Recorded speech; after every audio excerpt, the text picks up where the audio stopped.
Good afternoon, and welcome to the Thursday, January 9th meeting of the Town of Penfield's Energy and Environmental Conservation Committee.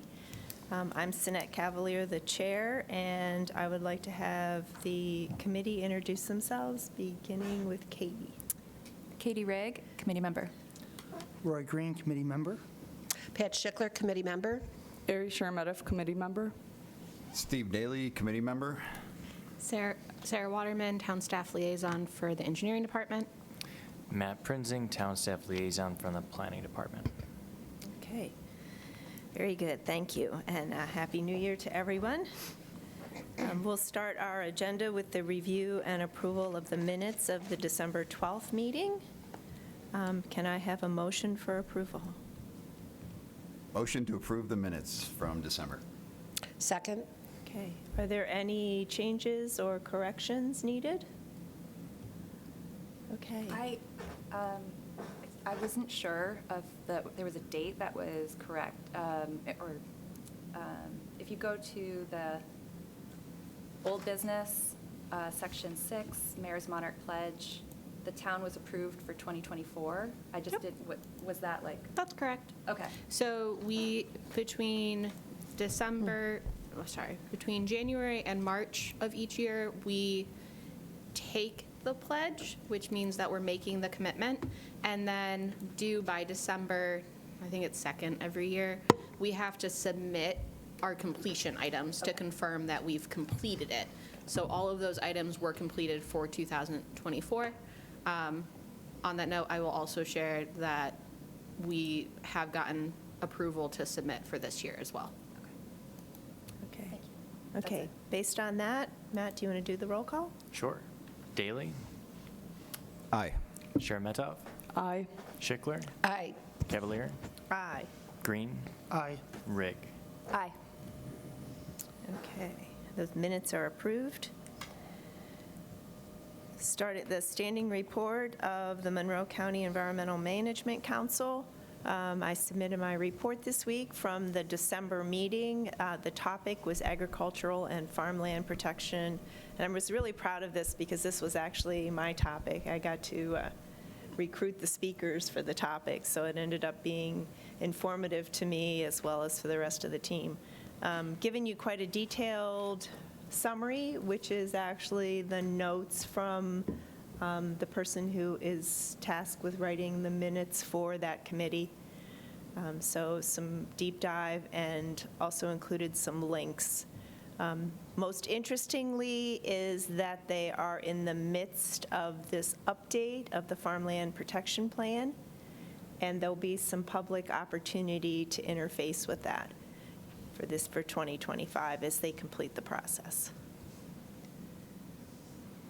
And then there was a couple of items at the end of the notes that I gave you with regards to some interfaces for the organics management plan for Monroe County, and then the introduction to the Federation of Monroe County Environmentalists, which is a new organization for me. I'm not really familiar with them. And they also provided some information on a grant opportunity for the Community Reforestation Grant Program. So thank you, Matt, for clarifying that grant from the notes that I sent you, so I appreciate that. Yeah, and I attended a webinar for that too, and if time allows, we can talk about that Okay. new business. Yes. Any comments or questions on the meeting notes? Okay. I will, separate from the meeting notes, I will share the meeting for this month is actually today, and it's probably just ended about 5 minutes ago. So we did send a representative from the engineering department, Amy Owens, she's our junior engineer, so that she could attend. It's a joint meeting between MCEMC and the Recycling Advisory Committee.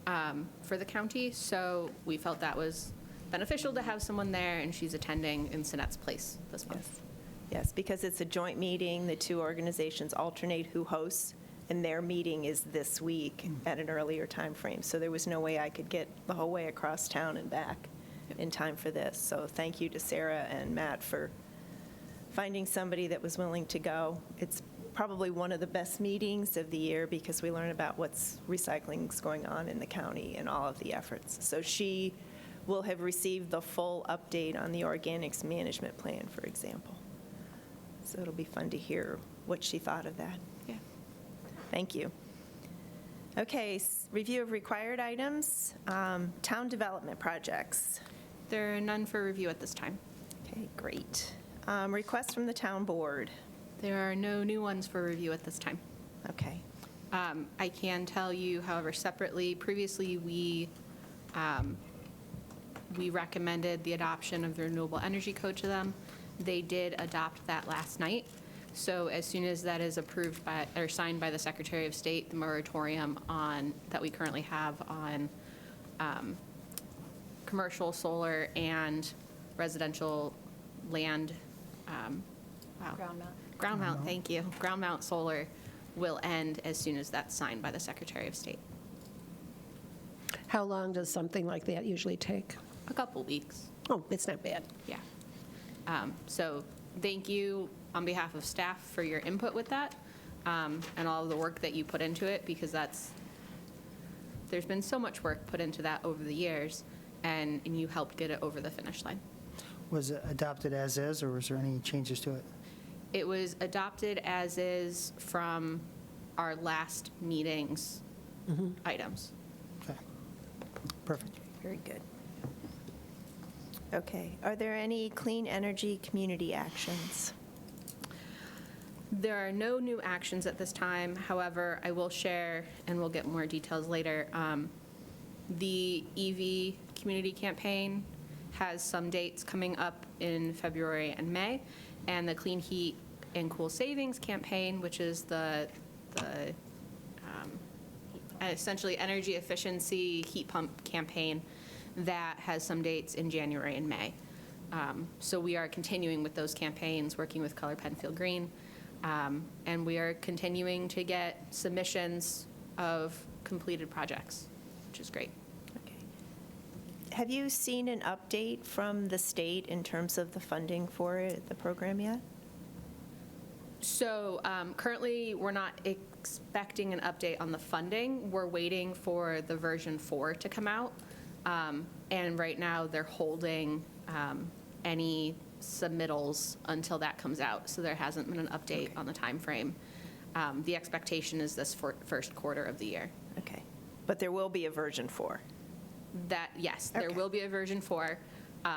The funding for the program does end at the end of this year, though. Okay.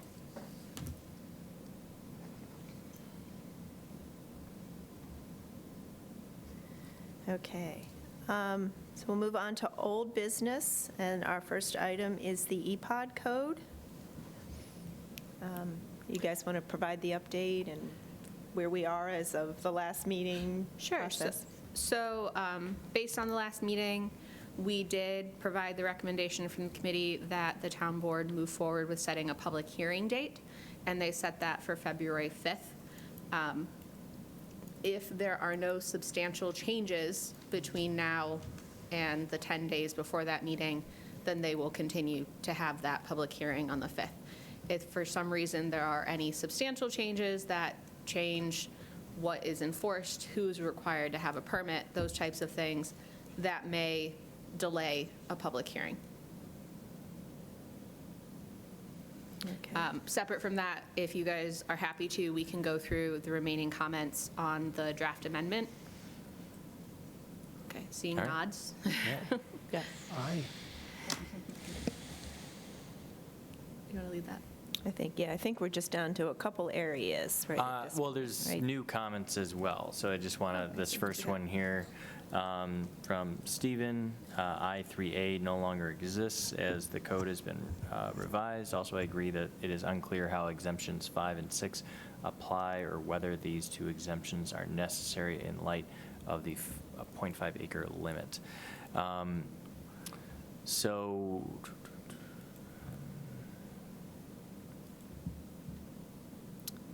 I just want to. No, I3A, okay. Right, yeah, I3 so exists, but not A. It was, yeah, it was once you had the regulated activity of clearing of 0.5 acres, and then also it would have commercial timber harvesting, but we eliminated timber harvesting, so we got rid of A and B and just put it as one regulated activity. So yeah, we can modify this, and that's a minor change, ultimately just reformatting that section. The exemptions 5 and 6. So Why would you say that they don't apply? If we were to change it to I3, do you still feel they don't apply? I think it's just separate, right? So two separate issues. So one is Yeah. just minor revision on I3 versus I3A. But as far as whether, I guess to me, when I read 5 and 6, they only apply, these exemptions only apply in woodlot EPODs. And also, you only need a permit in a woodlot EPOD if you have a disturbance greater than 0.5 acres. Are we all generally in agreement on that?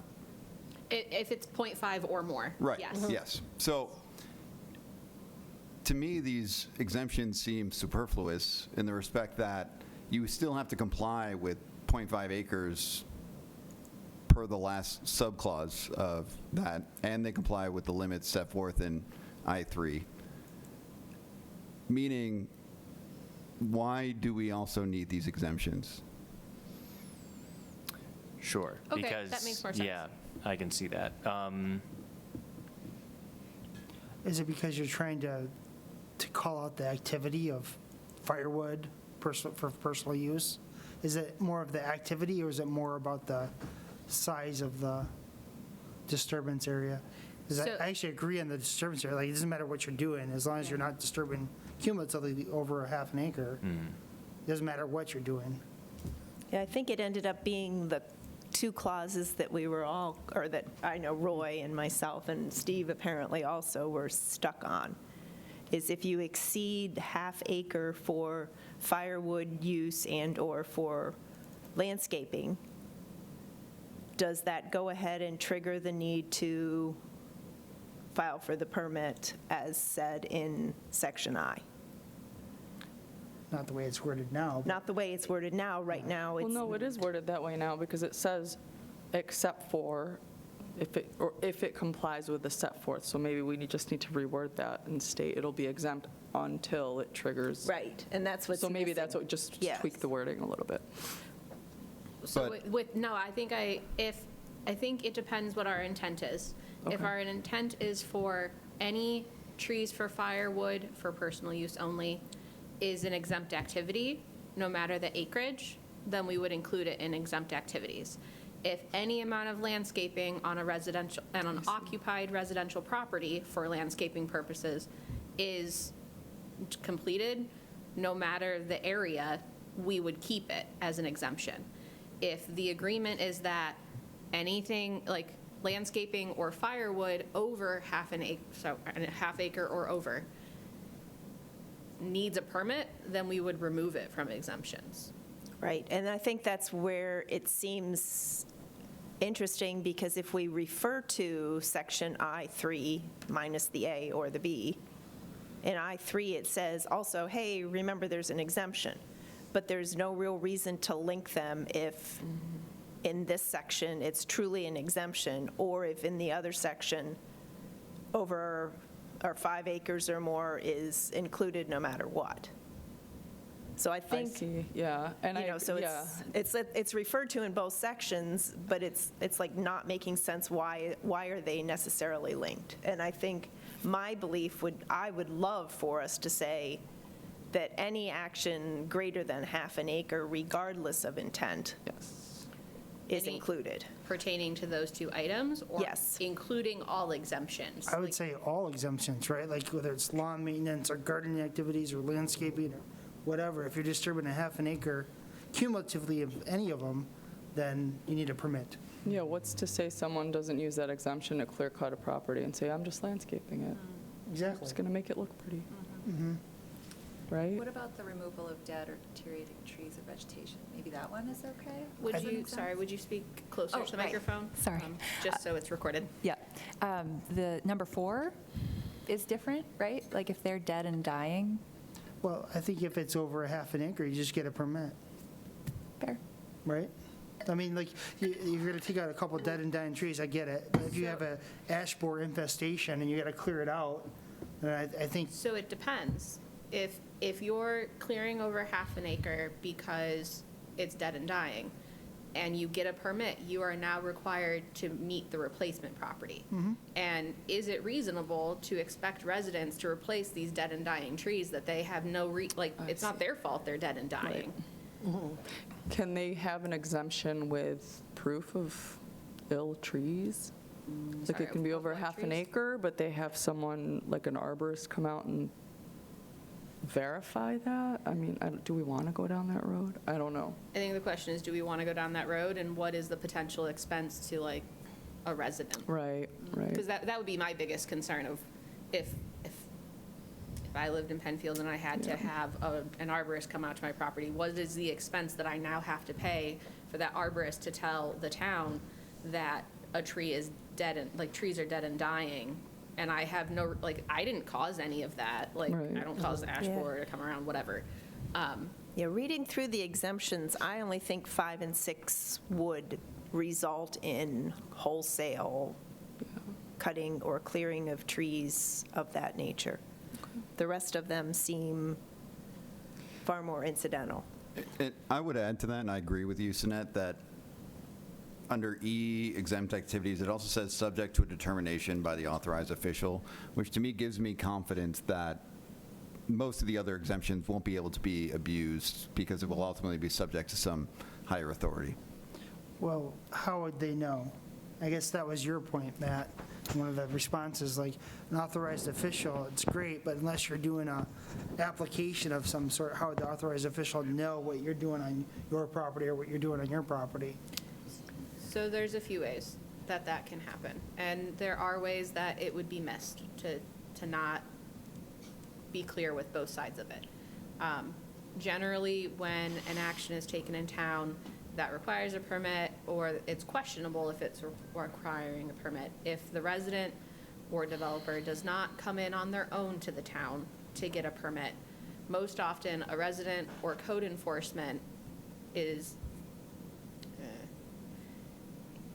aware of it in some way, whether that's through reporting from residents driving by, or even a resident, most of the time residents come in ahead of time to see if it's an allowed activity. Like, most of the residents that we see aren't going to the code first, they're coming to us first.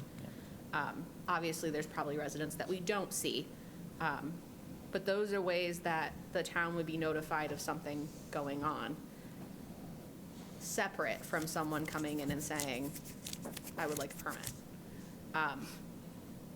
I think in every aspect of the code, it is possible that people are going to try and find loopholes and not get a permit and those types of things.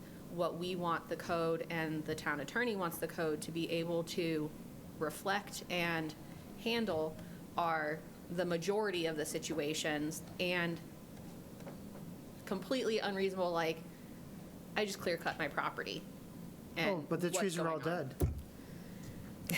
There's, Sorry, when someone's they were driving dead. by and noticing that, the trees are not removed in an 8-hour day. Like, even a 12-hour day, there's going to be evidence of what's going on that property. I agree with you. I mean, it's the nosy neighbor, right? That's going to be like, hey, somebody just brought a bulldozer in and started tearing through the property, and, is there a permit on file? Well, no. Well, they're going to say, well, I use one of these exemptions on landscaping. But that resident generally is not going to a neighbor. Like, the nosy neighbor is not going to their neighbor or this person and reporting it. They're coming to the town and asking if a permit is on file. That's And when right. that happens, then a town official is sent out to do an inspection. Yes. So it's not a simple, we just take their word for it. Someone goes out, does an inspection, and then often they end up taking pictures and coming back at minimum. So sure, if it's a month ago someone cleared their property, maybe the trees are removed. It's not very common that that happens, but I can't say that that doesn't happen. But I think as was discussed by the town attorney with these committee members, and I'm sorry that I couldn't attend that meeting, but my understanding is that the need for this update is partially for enforceability to be there. Yes, we want the intent of the code to be there, but without enforceability, the code is not useful. Right, but you're just telling me like it's like the enforceability of that whole situation you just described is based on somebody coming in and saying something. It's also based on the town's inspectors going out and doing inspections. And that's often how a lot of complaints come. I mean, even Matt and I driving around town know what's going on in the development process, and we know how to check what permits are on file. So if we see something and we're like, that's weird, we know the people to ask and we know the people to bring it up to. That's part of our job to do that. Okay. So, I think our question comes down to, do we believe it's reasonable for us to say that if you do a removal of firewood or a removal of trees for landscaping above half an acre, logistics aside, is it reasonable for us to ask residents to file for a permit? I don't think we have to worry. I don't think us getting into the weeds about whether Only they're if going to they're in- bypass the system is, Yeah. that doesn't need to be our concern. Our concern is this a reasonable thing for us to expect the residents to comply with? Is this excessively expensive for them to file for a permit? Is this an unreasonable use of their property? I mean, I don't, it's like one of those things. I personally don't think it is. I personally think that half-acre limit is a considerable amount to clear or cut down the trees for firewood. I mean, if you're chopping that much firewood, it's, Is that for personal use? is it for personal use? And it already says there, you can't sell it, so it has to be for personal use. right, but I do think it does warrant getting into the circumventing of the intent. That's why I think intent is important, right? Like, so if you've got this exemption of a half acre, and there's no time limit on that exemption, not a per annum or a per anything, you could use that half acre exemption every day until your property's clear cut. What is the real likelihood of people doing this, though? I mean, I think that we can try to work on every possible contingency that somebody might possibly do, and someone will still find another one.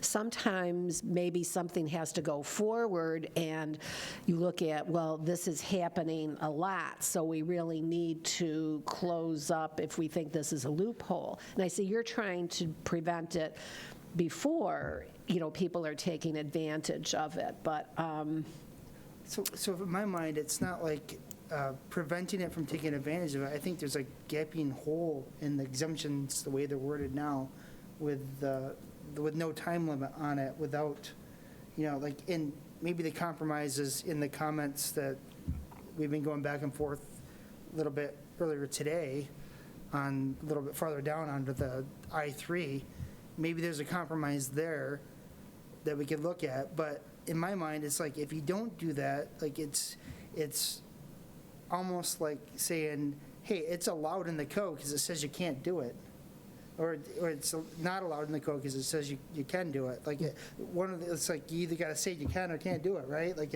you got this half an acre exemption, great. I just think for the preponderance of people, I think the half acre is enough. I think a half acre is great. I just. You want a time limit to say that people don't take advantage of it. Or say I'm going to do a quarter acre of landscape, I'm going to do a quarter acre of dead tree removal, and now I'm at that half acre, and now instead of getting a permit, I just divided up what I was going to do and call it one or another. Or I break it up over several days, and now I'm just clearing it. Call it a half-acre landscaping and a half-acre for wood removal or So- for yeah. firewood. So I don't and then you're- think based on No. how I3 is written, that actually functionally No. works, because the way it's written, and. if It's you wanna tree scroll up, removal. It's removal. Yeah. And, Well, what does it say specifically? yeah. It says work, earthwork, and/or Earthwork, tree removal. Yes. So It's on and, 0.5 acres or more. yes. So it doesn't matter what the activity is, other than it being exempt, if it's allowed, like if it's a combination of activities. If it's exempt, it's still that half-acre limit. I mean, it's still there. Like, you can maintain a half acre of trees, or a half acre of your lawn, technically, if it's lawn care, assuming you have lawn in those trees, which, good luck. But, and half acre of dead trees, and you can still do both, because those are exempt activities. So you could do an acre of, you're saying? Yes, Yeah. if it's an exempt activity. Yeah, and I'm saying it should be cumulative of whatever, like to me, the half acre is if we're going to say that's the cutoff, then to me, if it's going to be disturbance on the EPOD of a half an acre in a year or some time frame, then it needs a permit. So my understanding is that those exempt activities were chosen by the working group and the completion of staff that reviewed this, because those are activities that if you own a property, you would generally expect to be able to do to maintain your property. And that it was not felt that maintenance of your property should require a permit. So why the half acre then? The half acre is for these other activities that are not exempt. For the two that we specified at the beginning, item 5 and 6, for landscaping and for firewood, those were not felt were to be just simply maintenance of your property. So those would fall into the need for not being over half an acre. Do that again, please. So the reasoning for picking those exempt activities was that generally the understanding would be that those exempt activities are part of maintenance for your property. So if Cynette owned 10 acres of property and she wanted to do maintenance, she would do tree and shrub care and maintenance. She would remove dead or deteriorating trees. She would do those exempt activities as maintenance of her property. And it was not felt that a permit should be required where you're also paying a fee for the permit because the town staff does review on this, and not every resident in town should have to pay for that through their taxes. Those are reasonable activities for maintaining your property. The reason that item 5 and 6 had that caveat of not being over the 0.5 acres, or equal to or over, was because those are not simply maintenance of your property. That is landscaping purposes. It's going above and beyond maintenance, and tree removal for firewood, which it was not felt that more like that amount of tree removal for firewood was for personal use. Okay. So is there a chance that we're actually in agreement with what you're saying now? Because if indeed 5 and 6 are exempted up to that half-acre limit, then I think we're all in agreement with that. I think we're having two different conversations. My understanding right now is that a number of committee members feel we should only be changing 5 and 6, and a number of, at least one okay. committee member feels that all of the exemptions should be removed. Okay. Right. I'll back off and say, like, I actually agree with, like, and I don't know why 5 and 6 got placed in this section specifically. It should be a new section. It was prior to the 0.5 acres. Can I That's why. suggest an idea for these two? Maybe create an exempt activities and a partially exempt activities, and put 5 and 6 in partially exempt activities? Except to that they're clarify? not, I don't think we're exempting them at all. We're not exempting them, so we're going to just remove them and put them in the half acre or, Can we do that? I would move them down to where you talk about the half acre. Yes, That's what I would do. Can we just cut 5 and 6? yes. Like remove, gone. I thought Boom. that's kind of what we were I getting think at, that would yeah. be appropriate. at Okay. this time. Okay. It's just Because the half-acre disturbance. Which, Period. by The cutting regulated 5 and activity. 6, that would mean that tree removal for firewood and tree removal for unoccupied residential property, landscape purposes, would fall under what it already does of if it's 0.5 or above acres, you would need a permit. Yeah, I think so. Go to section I. Yes. Yeah. So I think it's appropriate that we remove 5 and 6 based on Okay. this conversation. Yeah. That's a great I solution. think that's the biggest problem I was having with the whole thing. Okay. And then, But when Is- you get down to the half acre thing, I still want to do the cumulative thing. we can have the conversation about that. Okay. So we all like that? We're good? Yes. Okay. Yes. Do you have to take a poll on that? No, you do not have to Okay. take a poll. No Thank you. poll required. Okay. I think Stephen was just being funny. So the next major comment that has not been resolved, Matt, is going to, under woodland regulated activities. It's highlighted above. Okay. And a lot of the open comments go away for some of us because that was what I was wrestling with, was that were we calling those exempt activities or not? So it resolves my particular comments, but I know it does not resolve Roy's. No, not mine. Do the committee members need us to review what comments came in today and yesterday? Or have you reviewed that? I did not. Okay. I added a comment like a half an hour ago. Is that the one that we? And I saw at the your bottom? comment We'll and get then I there. can't find it, If so. it's at the it'll bottom, be- we'll get there. it's- Yeah, Yeah. we'll get Because there. I proposed that as a solution to Roy's problem, but Oh, then do you want to, okay. Yeah, I don't know if you've seen How it. about, I haven't seen it, no. if everyone is agreeable, we'll go through Roy's comment first that not everyone has seen. Okay, sure. Then maybe we can review Stephen's comment just because he says it pertains to this. And then we'll continue our discussion. Is that okay? Yep. Okay. You could probably jump down to like, probably the second to the last of my comments. Like, that one right there is probably good to start with right Okay. there. So yeah, just highlighting this one. Have to zoom in it. Keep Completely going resets where down. I'm- All right. There. Roy's advocating that intent is very important for this particular clause, agrees that enforcement could be hard in all situations. If the authorized official has the ability to address the most egregious abuses of the exemption clauses, then I think that works. Alternatively, we could eliminate some of the exemptions and require a permit for those activities, i.e. landscaping. I think all this requires some further discussion. So Roy's looking for a middle ground where we can have an account for cumulative actions that equate to a regulated activity. Would you So like if to in add that to that, clause, in that section, section 3, at this point in time, if we've removed the exempt activities, it now just reads simply earthwork and/or tree removal of half acre or more in a woodland EPOD shall require an EPOD permit to be obtained, period. Yes. I mean, we still, in this section, we still will include activities exempt from the permit procedures of this article are provided in. That Okay. stays. Because there are still exempt activities. Okay, We good. just removed 2 of them. We just removed 2 of them.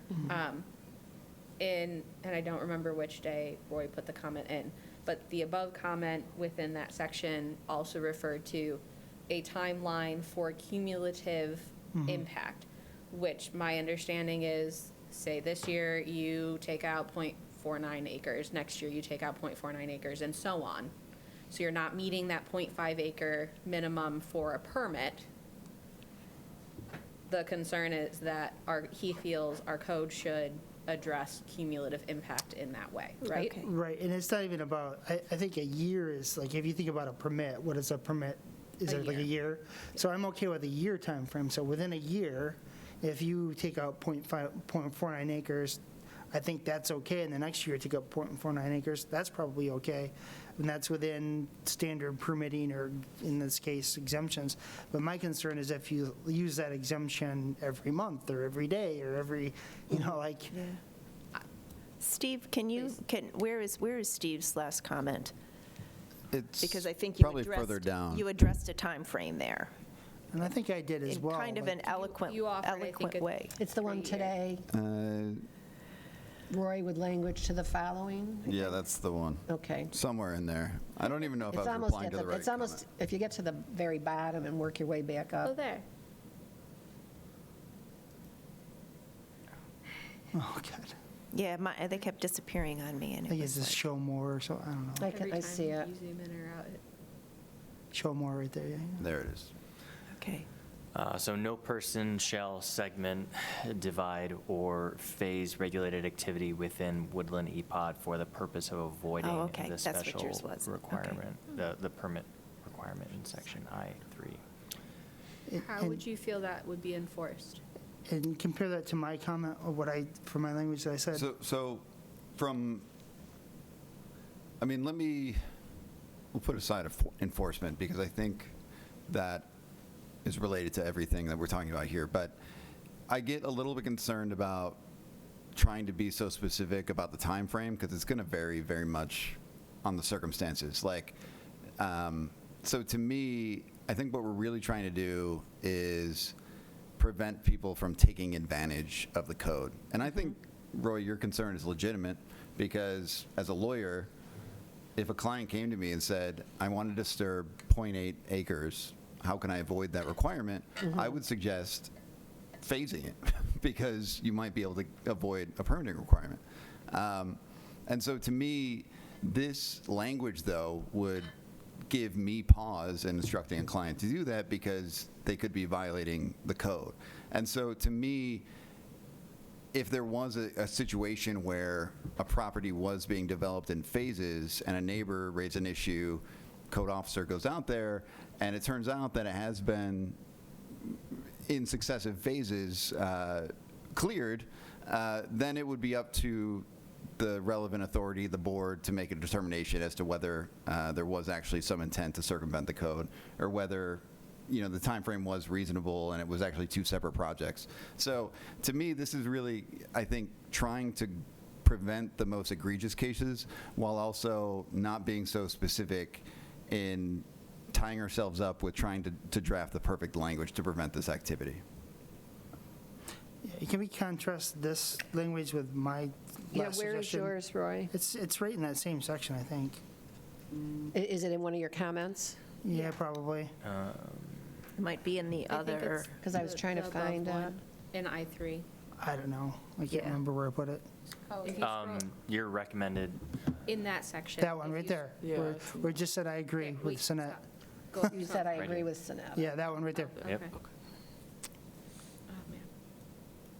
Oh, man. You give me a seizure here, Matt. He's just trying to make it so everyone can read it. I know. It's hard to do it smoothly. you want me to just read off your Yeah, suggested yeah, language? suggested right there. So, activities exempt from the permit procedures of this article are provided in 250-6.1, subsection E, titled Exempt Activities. However, exempt activities shall no longer be exempt once the cumulative area of such activities exceeds 0.5 acres within a single calendar year.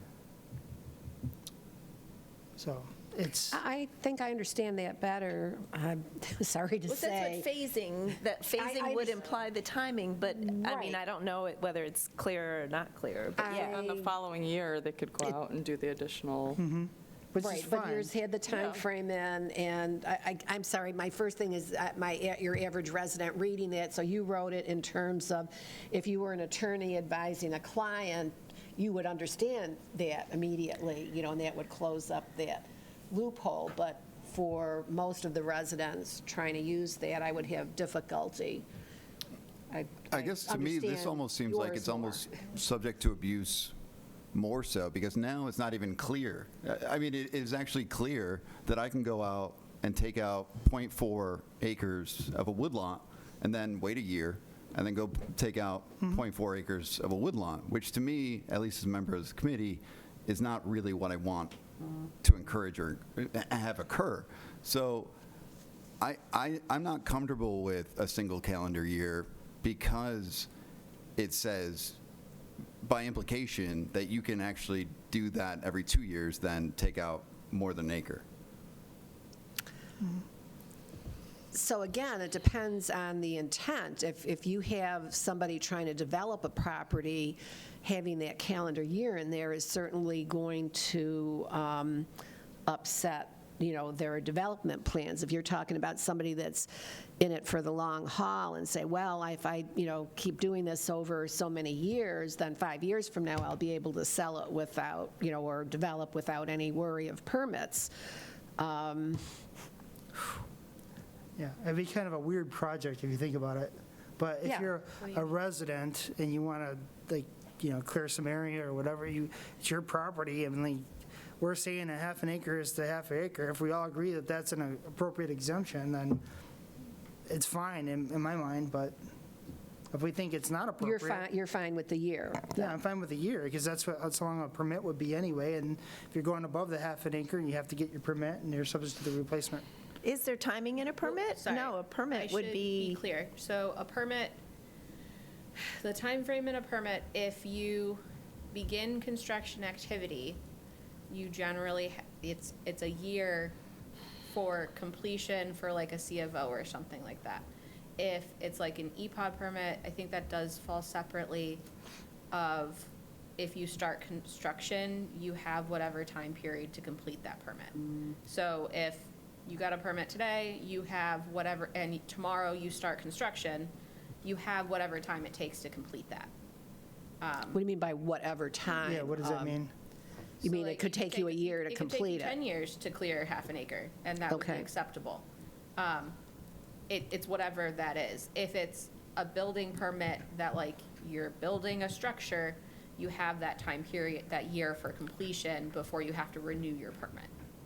I'm okay with make it longer, Stephen, if you think like 3 years or 5 years or. Well, I think Stephen's version just doesn't state a time period. It basically says if your plan is to clear .4 acre every year for the next 10 years, you're Circumventing. circumventing that, and you would that's not still be cool. required a permit. Yes, so If you're going to do it in 3 years or 5 years, or, it's just like, it's the idea. If you're trying to keep things under half an acre with the intent to not have to go through the permit process, not cool. Yeah, I mean, Okay, I I get think I that. need clarification on what the intent is that you have right. Are you trying to prevent people from not getting a permit for .5 acres or more? Or are you trying to prevent in a certain period just that clearing? Does that make sense what I'm asking? No, because I want people that are disturbing more than .5 acres to get a permit. Then I don't see why we would set a time frame. I think we would go with Stevens. If you think that every year it's okay to clear .49 acres, then I think we would go with this language. No person shall segment, divide, or phase regulated activities within a woodland EPOD. I'm sorry, Maria, I can't. Sorry. hear you. He's reading it. reading it to himself. Oh, Yeah, okay, yeah. So I guess And sorry, from, what I mean when I say this language, if you want to have a time frame for each .49 whatever acres, then you would set the time frame and go with your language that you presented. If you want every .5 or more acres to have a permit, then I believe you would go with Steve's language. but I don't know if I get that from Stephen's language, so. That's the segmented. When he's talking about phasing, that's what he's talking about. Phase 1 is in 2025. I'm taking out .49 acres. Phase 2 is in 2026. I'm doing the other half of my lawn. Phase 3 is in 2027, when I've said, ooh, my lawn's not big enough, I'm going to do another .49 acres. So that's the idea of phasing. Right, and with Roy's, it would be that's allowable. Right. So we have to decide first which What's the thing do intent? we want Right. before we go to the language. I think our intent is we would love for people not to chop down trees to clear land. That'd be Right. great, yeah. Right, Then I think you would go with Stephen's language. yes, I'm good with Okay. that. Yeah, I kind of agree. It's a little bit, I don't know, like if people understand what that really is saying. And maybe it needs to say, or maybe the word phasing needs some sort of extra word or something, but, I mean, I don't Personally, know I think whether. segment or divide applies. Like, I think that's what the clarifying language is. I'd almost get rid of the word phase, but like, I think we should include the word phase because development projects generally come in phases. And they understand That's that. still appropriate. You know, if somebody doesn't understand, if they're even aware that they have an E-Pod on their property, and they don't understand what they can do when they're looking at this, I guess it would be their responsibility to, contact somebody at the town and say, what does this mean? How does it apply to my land, my property? Because we're going on this one particular sentence. There may be folks out there that don't understand other parts of this, and we think it's perfectly clear. Yeah, So is it's- no person the correct language there? Is like, how do we refer to Property owner? property owners or applicants or residents? I Or think person would apply to property owner, residents, developers, all do we- of the above. Do we define that somewhere? I don't in- think State the word property person? owner within an Well, like, E-Pod. does it mean like Not just no any person property. shall, like, do we define that that's a developer, that's a resident, that's a landowner, that's a applicant? I that's a- personally don't think we need to define that. I don't know. How does it start? How does it start? Yeah. I like- think all persons would apply if you say no person. Yeah, I'm okay with I don't know that, if you guys too. disagree with that, but I think you can say any person, and maybe that changes it a tiny bit, but not much.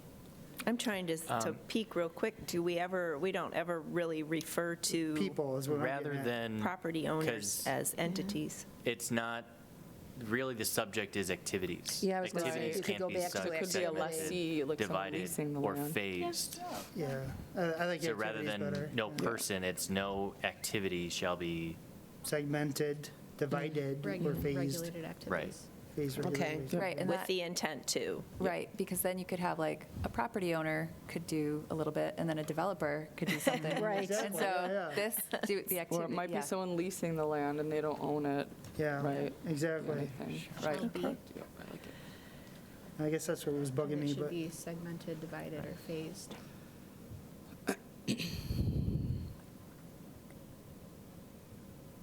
Well, that will take care of anybody thinking to try to do that. And I think that's why Not that I Stephen pushed it. Think there would be that forward. many out there, but you never know. and I think it addresses my intent comment earlier, which I still think is the most important thing. Like, what are we intending for this to be? Which is, obviously, you're not supposed to use this exemptions to, destroy your property. You're supposed to use exemptions for the exempt activities, not to circumvent the permitting requirements. So I think it addresses that. Enforcement, it doesn't address that question, because I don't know how you'd ever Yeah. enforce that, but. I think enforcement is with any of the codes, though. I think it's a challenge. Steep slopes, wetlands, it's just all, I think kind of in all of the realms, even with some of the zoning realms, enforcement is just its own beast all on its own. I don't think we can ever write a code that's going to totally stop people from ever trying to circumvent. Right.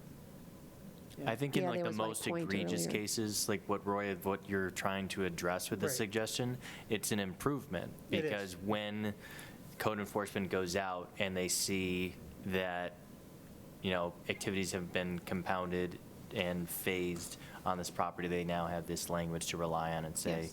at the very least, you should have come into the town, gotten a permit, and we'll now have to go through that. And so what's the repercussions if someone doesn't do it? They get a violation notice, then they, most often, in a situation like this, I would expect them to end up having to go through the court system in Penfield. And a judge would make a determination, and if they determine them in violation of the code, provide what their requirement is, or what their Remediation. punishment is, essentially. Yeah, with the fine or, whatever corrections they have to do. Yes. Which I think is an area that we started off many moons ago about what happens when somebody, as in a development we had that, well, we're leaving all these trees, and then went in and took them all out, and, in a quite visible, and that just moves on into something else. Well, so I would say it's a separate item from that. It- That item, I think, is addressed by our woodland replacement policy. Woodland Yes, coupon yes, replacement that's separate, but policy. I'm saying as far as Whereas- somebody doing something they weren't supposed to do, that's where I'm drawing the parallel. Yes, so in this situation, just as if anybody violated any other section of the town code, it would go through the court system, and a judge would make the determination of what the repercussions are. Okay.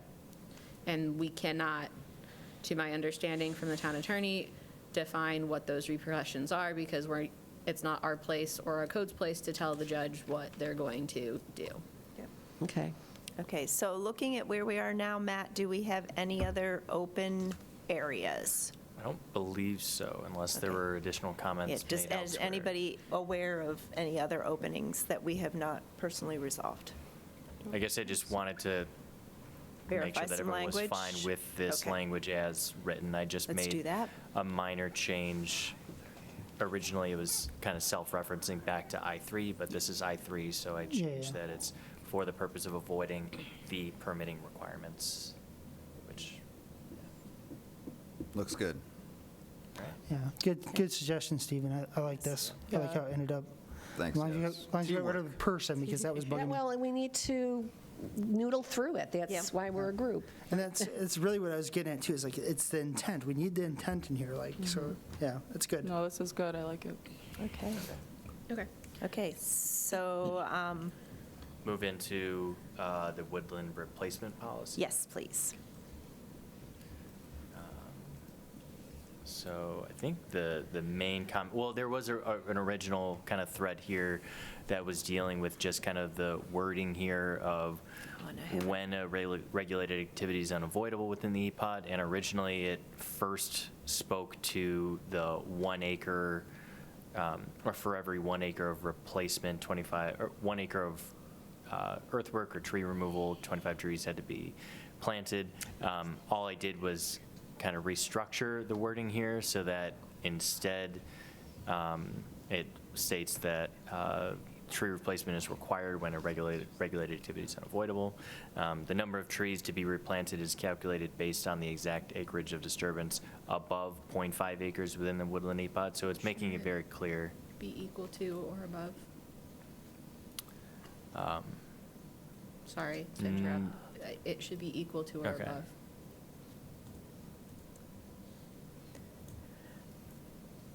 So the first half acre's free. The first 4.9 et cetera acre Yeah. is free.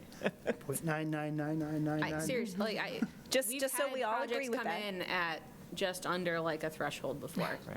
So that's why I keep Yes. trying to clarify of Yes, Yeah. less than half an acre, because that's what the code says. Right. yes. Yep. So would that 1 acre of earthwork be rounded up? If it's, 1.9 acres, would that be 50 trees, or would that be some prorated version of those 25? So seeing as you can't plant half a tree, it would be the higher of the, like, it would be rounded up. And it's a Right. multiple. So it'd be Right, but if you have So if it's- 1.5 acres of disturbance. 1.5, it would be 25 trees. What, sorry. No, If it was 1.5, technically it'd be 25 times 1.5. 1 point, no, No, it'd be 1.0. 1, because your 0.5 is free. Yes. Yes. If it was, 2.5, If Then it's it would- 2.5, it would be 2 50. times 25. and if it was 2.2, then it would be, 1.75 times 25. yes, something appropriately to that. So it's not stepped, it's just simply multiplied at the ratio Gotcha. Well, of 25 trees per acre. over Over 0.49 et cetera 0.49. acres. The first Half 0.49 et cetera acres are is free. free. I just think we made that more complicated than we needed to. We sure did in that moment. I think it reads clearer than that. I hope. It does. All right. Is everyone supportive of that change? I am, because it makes it clear that the first half, .49 infinity acres is free. And that aligns with the exemption from the other thing we were just looking at, so I think that Yes. works. I don't know if I agree with the 25 trees per acre, but I guess I can get behind it Yeah. if But it did math seem works. reasonable based Yeah. on that, yes. Yeah. Yeah, I mean, I think that was really the only other outstanding comment was related to, where is that comment? Is it- oh, Roy's comment right. of the 20 entries. Yeah, so essentially, this comment thread is kind of dealing with how we arrived at that number. We were looking at the Wellsbrook tree survey and looking at the trees per acre in that case, and how the or the woodland replacement policy is written is that, we could set it at any number. We could set it at 100 trees per acre, but then the applicant has the option to conduct a tree survey and determine the actual number of trees per acre for replacement. And another thing to keep in mind is that, the policy, we're trying to have them replace those trees that are contributing to the tree canopy, not essentially replacing the entire Every tree. woodland. Right. So the 25 trees per acre is more looking at those very large trees, those trees of 12-inch DBH or greater. And so that's where we were looking at and where we based it off of the Wellsbrook tree survey. And then I know that, Roy, you had the one article that was looking at, forested lands across New York State and pulling in like the average number of trees from that. And then I didn't get much time to look So at. mine basically was showing that if a tree canopy is 40 to 50, which is a standard mature oak or maple, that it would be approximately 25 trees per acre. Okay. Because you want that separation for the tree canopy to get there. Yeah, Yeah. that 40-foot spacing is 27 trees. Yep. Right. So it So- seems large, it seems like that's far away, but that's actually what mature forests, there's undergrowth, which Sure. is, of course, we don't include it all. And let's keep in mind, these are not forest. No. These are woodland, Yes. which is like light forest. or- Layers of- Yeah, Well, and this is not a reforestation policy. Right. exactly, yeah. Yes. Yeah, that's why I can get behind that 25 trees. I think I'm okay with that, So, after I thought through it. And DEC didn't come back with any guidance, so that Yeah, I would have been think it's nice if they just- did, but. Sure, and I think it's just that it's very case-by-case basis. It's what, If you take a treed lot here in Penfield versus in the Adirondacks, it's going to have a different density. right? Yeah. Like, that just is what it is. I will tell you, drive around the EPOD areas in Penfield, there's a lot more than 25 trees on those, but most of them are going to be, smaller trees. Where there are larger trees, they're closer than 40 feet, they're usually within 10 or 12 feet, because that's just the way they grew, but, But that isn't going to fit the tree replacement recommendations from an arborist or a landscape right, they're architect. going to plant it in a grid, and they're going to, or a bundle or a bunch. They're going to try and have generally a 20 to 40-foot separation. Yeah. Well, if you did 20-foot separation, that would be 50 trees. It would, but That's that if is you're the lowest reforesting, yes. separation that they would Yeah. have. I think the 25 was reasonable, not only from your corollary look at it, but as well as from the math for mature trees, so. You want to give the trees the best chance for air and, soil, light, water, coming down. It's just like all of The us ones that are- planting the trees in our front yard, 10 foot from the house, and then Right. regret it, and then Yes. it's like, yes, you want to get them separated. Okay, so was that the only other open issue for the two I'll double check. I think documents? that, I believe. yeah. Yeah. To be clear, it's like the replacement policy is great because it's better than what we've ever had before, so I support it. Yes, clear and concise, and I think it's actionable. I think it would be. And it'll be- realistic and all that.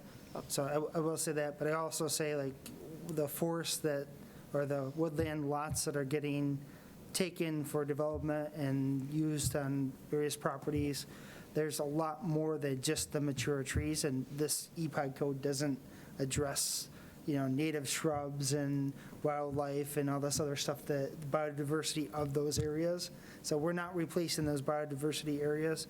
Just to be clear, it is only replacement of those canopy trees. And Matt and I have tried to be clear about that. Yeah. Yeah, I'm just stating it for the record, just, and we've stated it before, but, yeah, I'm not saying this is trying to do that. I'm saying this is a replacement policy. It is great, much better than what we've ever had, but it doesn't replace what Yeah. is being taken. Dear residents, try not to clear woodland areas, Right. please. It's up to you. It's your property. Well, and that's part of it. Yeah. It is your property. So if you want trees on your property, ideally, you're purchasing woodlands and having those stay. Yep. If you don't, ideally, you're not purchasing woodlands and taking them out. And for the health of some of those trees, very often you're also clearing out around them. So it's. In some form, yeah.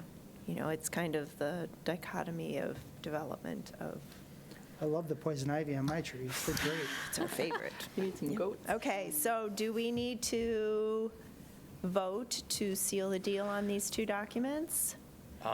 Sealing the deal, I think, ultimately, no, because we've already recommended that it go to Okay. a public hearing. I don't think So any action is really necessary, we- because, What will happen is, and I don't think this committee needs to take action for it to happen because of actions this committee's already taken, we, as staff, will update what's on the town website, or at least get, if it's not already on the town website, get these documents on there, and then ensure that they're included as part of the public hearing information that is published in the correct timeframe.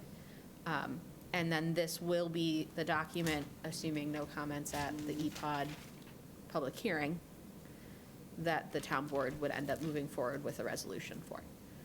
If the town board reviews this document and has any changes, and/or receives comments at the public hearing and requests changes, then the document may change. But we're within the 10-day timeframe of when the documents need to be finalized. We're fine. We're past. We're good. We're Yeah, like, we're way behind that. way- Yes, we're we good. have plenty of time. yeah. Yep. Yep. Yep. And realistically, the soonest the public hearing could have been was February anyway, so Good. we're good. Okay.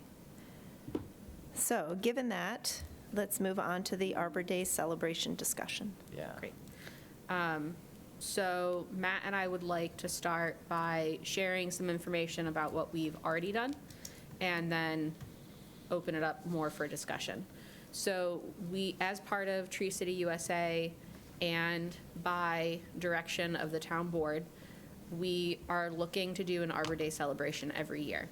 What we discussed last year, since we did a shrub giveaway last year, it was like sapling shrubs, we last year agreed we wanted to do a tree giveaway this year. Again, it would be saplings, so not mature trees. With that, we had some remaining budget from 2024 that needed to be allocated so that we could keep it. And it didn't just disappear into the general fund.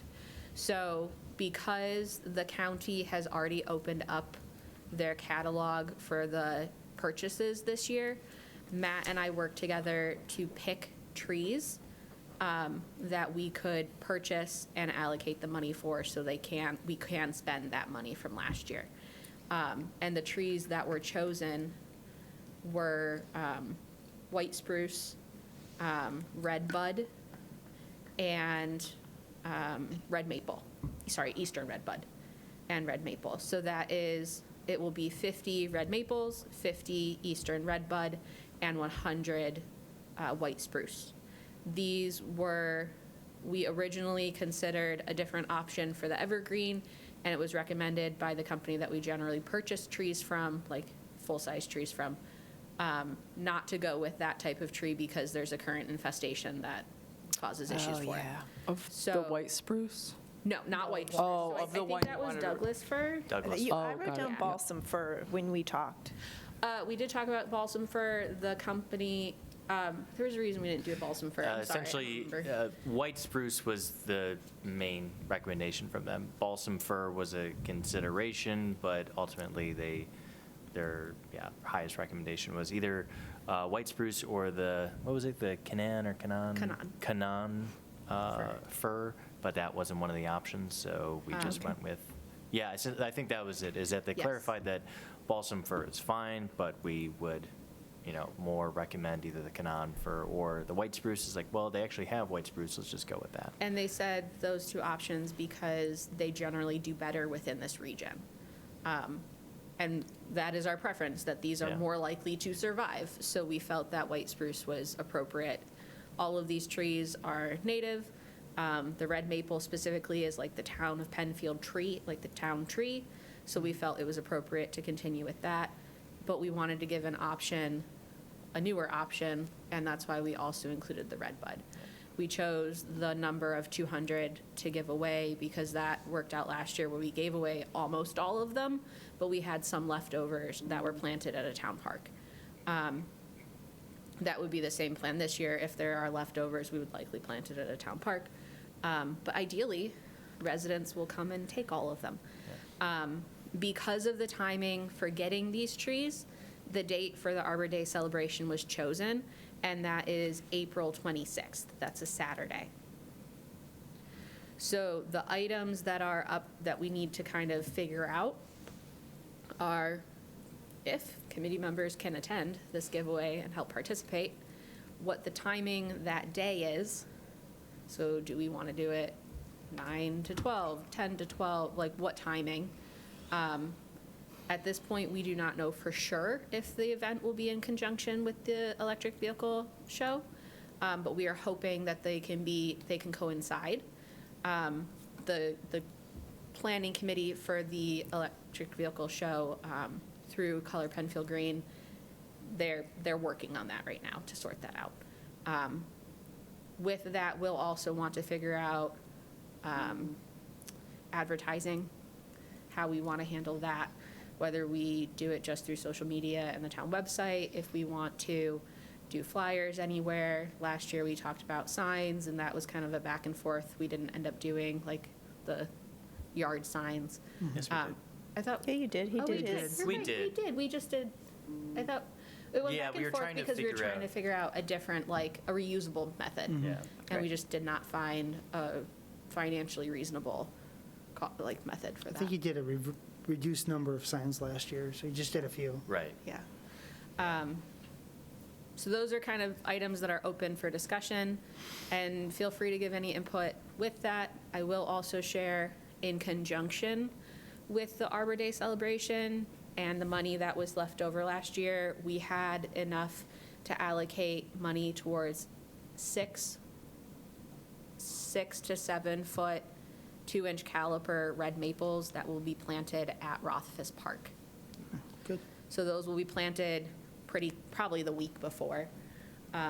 But the long-term goal for the town is to have a shaded walkway at Rothfuss Park because it's pretty open, and that those trees will be along that walkway. We've started that at a previous year through an Arbor Day celebration. So that's a lot of information. So trees are ordered. Yes. Trees are ordered, We just need to decide where, when, and who's going to do it. yes, at minimum. And the choices for where are Rothfuss Park or the community center. Ideally, if it is in conjunction with the electric vehicle show, it'll be at the community center because that is a better location for that event. As long as it's not windy. If it Well, does if get, it's at It's bad Rothfuss, at it's going to both, feel yeah. more windy because there's no Oh, building I know, blocking. Roy saved me last year. if it does get separated from the car show, is Rothfuss a better location because we can highlight the trees? Yes. Yes. But the benefit of it being in conjunction with the car show at the community center is both, there's an interior space, so if it's really cold, rainy, or windy, we can move inside, and that the car show also brings in a lot of residents. And there's food. Yes, and there's food. Yes. To be clear with that, there's food sales at Oh, yeah. the community center. It's not free food, sorry. When will we know the EV car show schedule? Very soon, Very soon? Yeah. So can we decide this like next time we meet? for sure. Or do Oh, have if to we do it decide in now? conjunction, Yeah. sure. It Can we would be- just make it our decision now, and then based on that, so can we guess do that connection? I should clarify. If car show at community center, we're at the community center? I If should car show clarify. not on? That is what it is. Yes. If the car show is on the 26th, we will do it together because the town is not going to have competing events. Correct. Just to be clear. If the car show gets bumped to a different date, I just wanted you to know why a location hasn't been chosen. So basically, there's nothing for us to decide. If it's on well, if the on the car show 26th is not on the 26th, would we prefer to have the Arbor Day celebration on, at a different location beside the community center? Yes. Sure. That's the question. That, I think we can decide at a later date. Yeah. And I think Okay. that's fine at the next Okay. meeting. Yeah, that's what I was thinking. February is What we enough really timing yes. for planning for the community.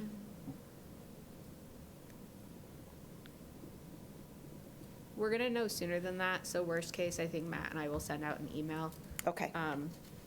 I cannot definitively say the car show is going to be the same day, but the current expectation is that it likely will be.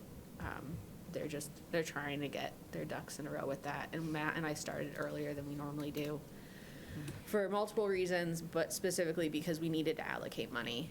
And with the purchase of the saplings, it doesn't make sense to do it at a later date because we pick up the saplings on the 24th and 25th. Yeah. And They for dry them out to have a higher survival rate, to give them out that next day, they're going to have a higher survival rate of getting in the ground and living than if we wait a week to give them out. Yep. So our date was kind of just set by when we could get those saplings. The big thing up for discussion right now really is how we want to handle advertising, and ideally, if you guys can attend. I can tell you, I will likely not be attending as a staff member. I have a different thing happening in my life that I will likely be out for a few months this year. Yep. Okay. And I can attend with most likelihood, which I feel bad for the past however many years I have not been able to attend. So, I think I have conflicting commitment that date with another organization, a yearly. I'm tentative. I'm flying back from Europe the night before, so potentially, if I get back in time, I could attend. I don't have anything going on, but I should caution that I received one of the free bushes last year, and it died very quickly. Well, your So- gardening skills need a little bit of I User promote error. like education and Yeah. like teaching as part of this event. That's a good idea. I received two, one lived and one didn't, so. Mine are doing great. I don't know what you guys probably. I don't know. Yes. I would say, Stephen, if you have any recommendations of, if you know why yours might not have survived, and we can help educate residents to improve the likelihood of survival differently, then we should absolutely do that. I think it was great last year. Actually, Roy and his daughter were educating people how to trim the roots properly so that it was more likely to survive. So having those tips I did and all that. having committee members there to share that kind of information is great. Also, having committee members with hands that can hand them out is great. So if you can make it, it would be wonderful. Yeah. I did think the handout leaflets were a big hit with some of the residents, and they didn't really like or understand QR codes, so, That was my impression, too. yeah. Yeah. But some did. Some people some took the didn't. QR, they were all good with that, and others, like, just give me paper. Yeah. Yeah. So so it's- both options, once again, we believe Probably, should yeah. be there. Okay. And I think did we mention, because we didn't do it this time, about if there was any, handout snack bar or something like that? Remember we said we would, We can, if it's in interest of the committee, I just thought I'd bring it have up. some kind of food handout. I'll have to check if there's like a limit on spending for like how much we can spend on that kind of thing, because I don't actually know. There's no limit. Well, I mean, I'll have to ask finance. But that's definitely an option to a point. Okay. Yeah. If we're short, well, okay. If the EV car show is at the same time, I'll be there, but busy. But we could probably count on some Healthy Yards Penfield folks to help out if we need more people power. Well, and I think part of the discussion is who else do we want to invite to really be there and display and have Right. that kind of community fair perspective? Is there other organizations Are there to other do groups that? for tabling that we would want Yes. to consider? Tabling, I invite love that for? word. That's a great word. We've been talking with a gentleman from Scouts, Penfield Scouts, and they were hoping to do some kind of Earth Day event. And so this could be, all Okay. wrapped up together. Yep. Yeah. I'm not sure who I connect, should I reach out to you and get that conversation going, or Matt, or I think Cynette? it depends a little. If it's in conjunction with the EV car show, I don't think we should have two different groups accepting tables, essentially, like groups to table. So my preference at this time would be to let the coordinators for the EV car show regulate the tabling groups Okay. as they did last year. Okay. If it is not in conjunction with that, then Matt and I would handle Okay. the tabling. I just recognize with the time period of me being out this year, the way my workload is being allocated, Matt is going to be taking on a larger role. As much as we may love or not like that for his workload. But that is the situation. So if we can reduce in that way, Oh, for sure. Yeah. Okay. I'd prefer that. Okay, but if it is separate, I Then think they us, wanted to yes. do an Earth Day That event. is important. so- Please okay. share. Yeah. Yes. We, in the past, have also invited the Soil and Water Conservation District, which is Monroe County. They work under Monroe County DES, so we would likely offer that as an option if they want to table and provide the Enviroscape, which is like a 3D model of like the water system, basically.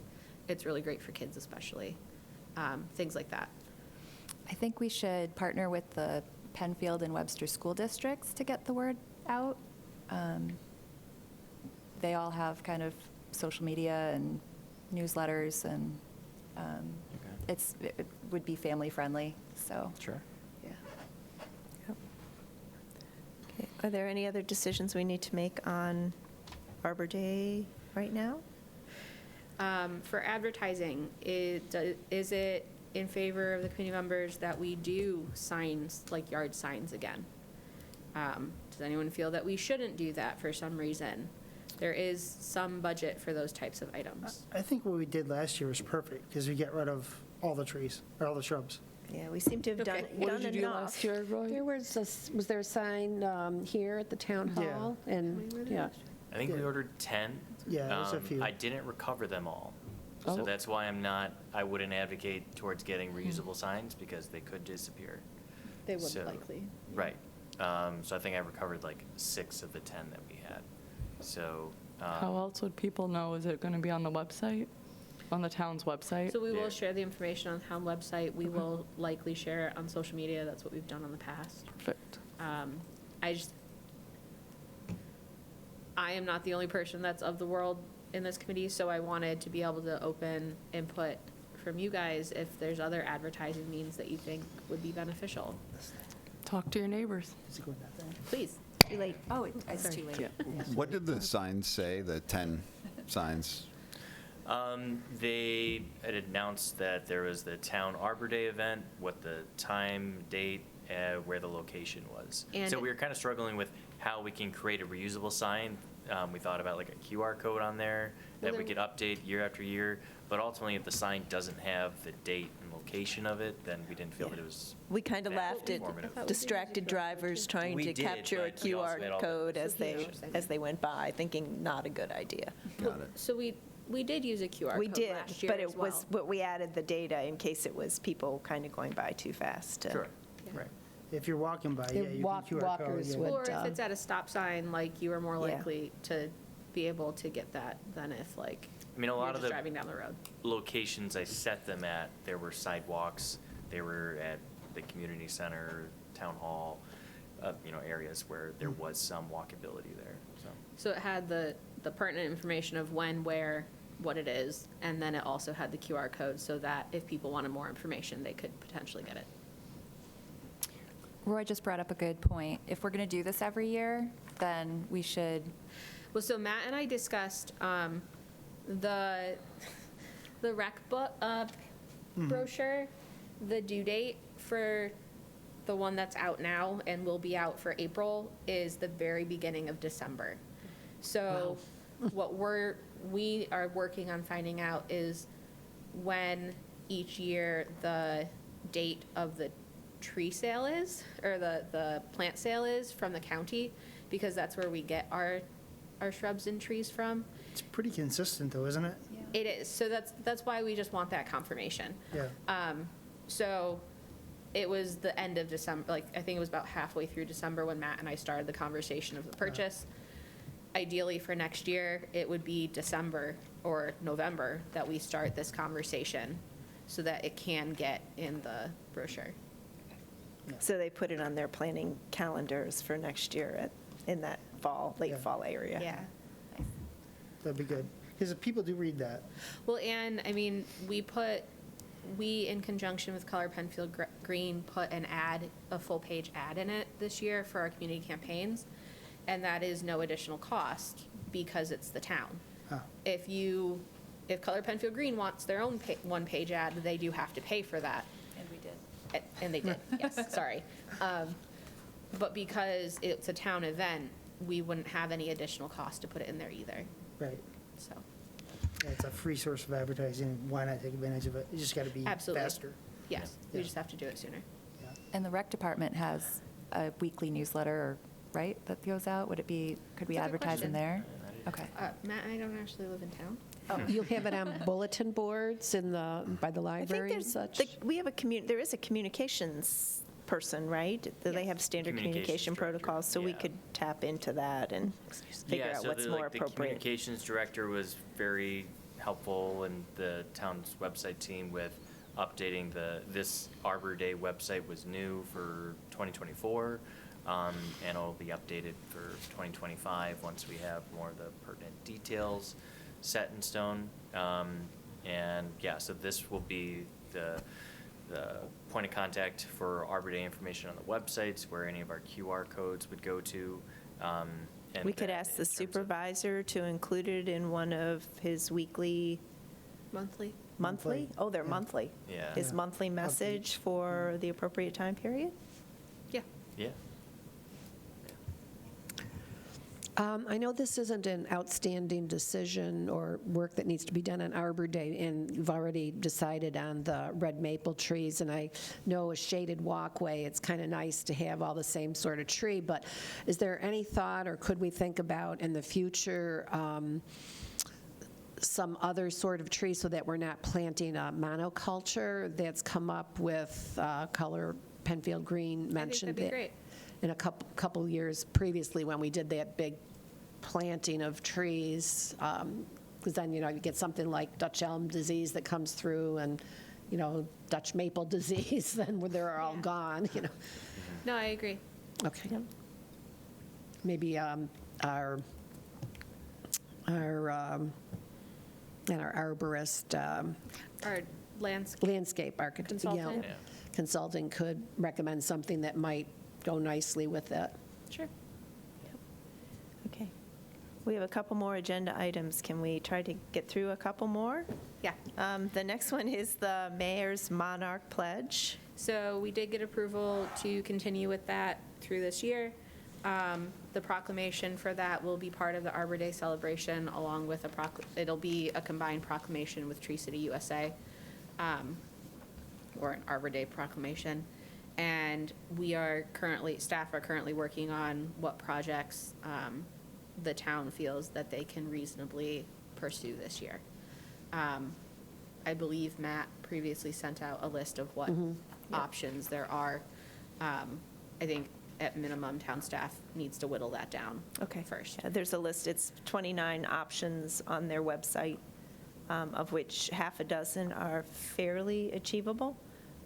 So I think, we should also look at that and see that if, in addition to what they recommend, if we have a pet project, then we consider that during the year as well. but I think we'll accept their recommendations as at least the baseline to go for. Well, so I can tell you that the minimum 3 items that staff determines the town can pursue, we will pursue. Yep, that's what I'm saying, but So in it won't- addition. It won't be a recommendation, I'm saying, those items. Those will Okay. be, at minimum, what the town pursues. This committee can have any added recommendations, but the first 3 items are what the town is 100% sure they can achieve, Okay. just for clarity. And that's the minimum required ones? It is. It's the minimum required. Like, the minimum requirement is a proclamation and then 2 other items. So it'll be the proclamation and then 2 other items that we know we can complete. And last year, what were the other 2? Last year, we completed the proclamation, a pollinator garden through the help of Healthy Yards Monroe, and Seed spreading event. a seed spreading event with the help of Color Penfield Green and Scribner Middle School, right? Elementary. Elementary, thank you. I forget. And then we did mowing another. program. Oh, and continuing the mowing program, which is the meadow mowing program, for clarity. So I expect at minimum, we will continue the meadow mowing program, as that is for the foreseeable future. Okay. Yeah, so. I know that Healthy Yards is very interested in supporting, helping more actions. So I don't know how we can help, but specifically the invasive species pull, maybe following Pittsford's and Brighton's lead on the pollinator pathway program that they have going. Maybe you can help me with that connection. Yeah. And we can, Great, thank you. even if you send them to me through my email or Slack, Okay. we can take care of that. Great. Yeah, so that's Mayor's Monarch Pledge. EECC progress document. We started this document last year of items that the committee were interested in looking at or working on. For consideration of time, could we move this item to the end? And if we do not get to this item, can committee members provide any additional comments and/or updates to this document? As I don't believe there are any, I see Cynette's comment from yesterday, but separate from that, I don't believe there were any other updates from committee members. I just updated the date for Arbor Day. Thank you. Thanks. That was it. But because we have other new business items that aren't actually on the agenda that I think you guys want to know, can we Yes. move forward? I agree. Then, because the information's up there for events, if you're okay, I'll share other new business first. Okay, that's Just fine. because there's 3 items that came up since the agenda was published. Okay. First, the town did receive the consolidated funding application grant for a climate action plan and greenhouse gas inventory. So that was a grant for $60,000. That is in addition to the $40,000 that's in the budget for this year. So the town is moving forward with that greenhouse gas inventory for town operations and a climate action plan. Excellent. So that's just news. Are they consulting that out, or are they doing it internally? We have not made a final determination, but the expectation is to consult it out and then work with that group and have stakeholder meetings, et cetera. Right now, staff is working on compiling some example RFPs so we can put one together for a consultant. Perfect. Then next, I wanted to share that the Genesee Finger Lakes Regional Planning Council just this week shared that they are working on a comprehensive climate action plan for their counties. I think that's the 7-county region. So that will be a comprehensive climate action plan that they will expand on the Monroe County Action Plan. Currently, there is a survey out there, both for residents and municipalities. So that is something that we can share information with and follow up. That just came out yesterday. Additionally, we briefly discussed the CORE grant, which is Wow, I'm blanking on what that term means. Community C-O-R-E, community reforesting? I believe so. So the minimum grant amount for that is $150,000. So we're in the process of determining if the town can put forth a project that would qualify for that. And we just really started working on that this week. Would a tree inventory / A forestry plan and a tree inventory don't fit the requirements. We were hoping that the urban community grant, similar to last year, would cover that, and it looks like they're allocating funds slightly differently. So we'll have to keep looking for grants that fit a forestry plan and/or a tree inventory. So if you see that, please bring that to our attention. But right now, that's what we're doing with this one. And that's primarily for reforestation. That's the webinar Matt attended today, and we've gotten the bid documents so we can go through what is applicable. So those are the new business items that we did not previously have on the agenda. With that, we can move into upcoming events unless there's questions.